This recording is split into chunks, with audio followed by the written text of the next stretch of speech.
Hey guys, I'm Shayan. Welcome back to my new video tutorial. In this part, we're dealing with JavaScript section to launch the watch we have designed, and after that, our project would be complete.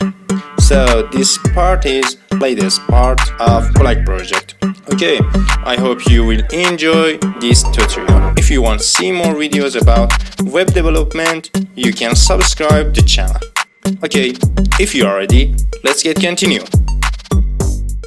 In a React project, we should add JavaScript code above of return. First, we need to define HTML elements in JavaScript. So we create some variables and give it values.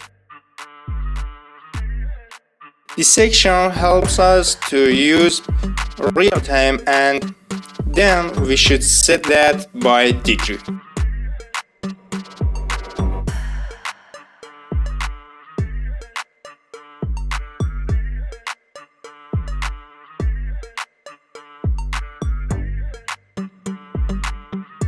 Okay, this part is finished. So, our project is finished. If you have any questions, you can ask me in the comments part. Take care of yourself. See you in the next one.